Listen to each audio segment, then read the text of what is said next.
Hai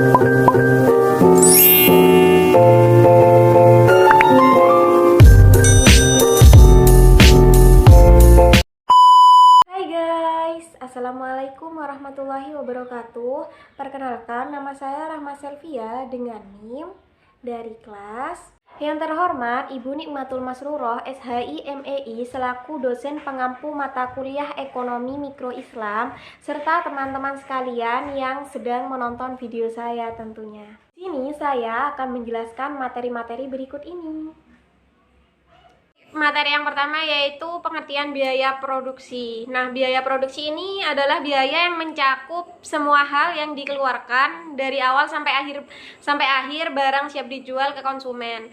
Komponen biaya ini menyangkut semua hal yang memiliki nilai seperti biaya produksi, biaya perawatan, dan lain sebagainya. Nah, jenis-jenis biaya produksi ini ada 5, diantaranya sebagai berikut. Dengan adanya jenis-jenis biaya produksi ini, juga ada unsur-unsur biaya produksi, diantaranya sebagai berikut. Untuk materi yang kedua, yaitu pengaruh bunga terhadap biaya produksi. Bunga adalah imbalan jasa atau pinjaman uang. Imbalan ini merupakan suatu kompensaси dari uang pinjaman tersebut apabila diinvestasikan. Intinya, dengan adanya bunga terhadap biaya produksi ini, kita dapat memperoleh keuntungan yang lebih. Oke teman-teman, ini dia adalah gambar kurva pada sistem bunga. Nah, pada sistem bunga ini dengan adanya biaya bunga yang harus dibayar produsen secara tetap tiap bulannya, maka akan mendorong biaya tetap produsen meningkat yang digambarkan dengan kenaikan kurva TFC, yang kemudian akan berimbas pada kenaikan biaya total perusahaan. Pergeseran kurva TC menjadi TCI.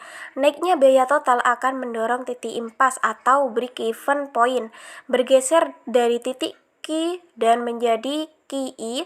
Jadi dalam sistem bunga yang berubah adalah kurva TC. Ia akan bergeser pada paralel kiri ke atas. Oke teman-teman, materi selanjutnya yaitu materi revenue sharing. Adalah mekanisme bagi hasil di mana seluruh biaya ditanggung oleh pengelola modal, sementara pemilik modal tidak menanggung biaya produksi tersebut. Dan ini adalah kurva dari revenue sharing. Titik BEP adalah titik impas yang terjadi ketika TR berpotongan dengan kurva TC, atau BEP terjadi ketika TR sama dengan TC. Bergesernya kurva total penerimaan dari TR menunjukkan TRS. Titik BEP yang tadinya berada pada jumlah Q akan bergeser ke QRS. Dalam sistem ini, yang berubah adalah garis TR yang akan berputar searah jarum jam dengan sumbu putar di titik 0 atau origin. Dalam akad muamalat Islam dikenal akad murabahah, yaitu akad antara si pemodal dengan si pelaksana. Antara si pemodal dan si pelaksana harus disepakati nisbah bagi hasil.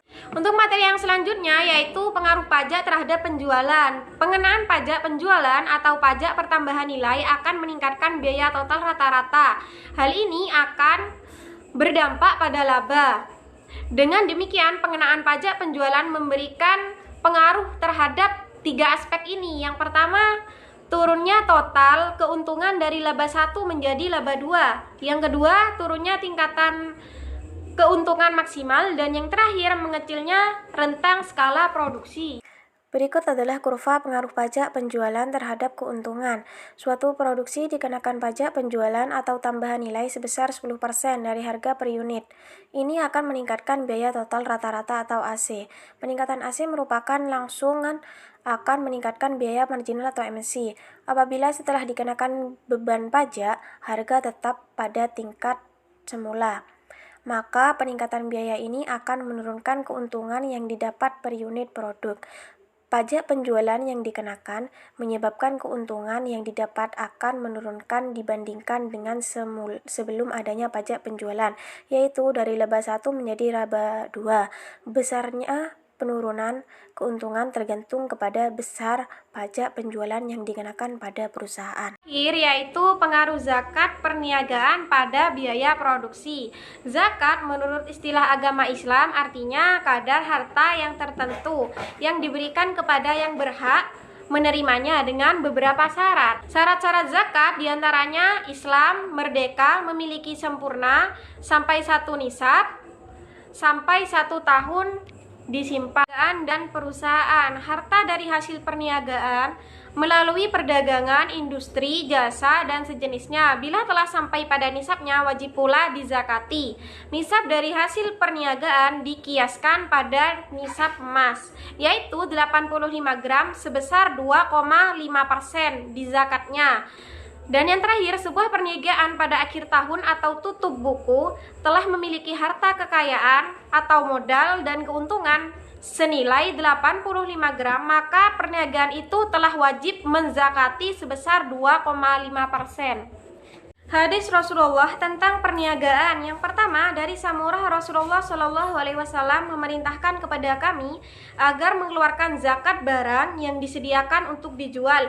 Riwayat Daruqutni dan Abu Daud. Dan yang kedua, kain-kain yang disediakan untuk dijual wajib dikeluarkan zakatnya. Riwayat Hakim.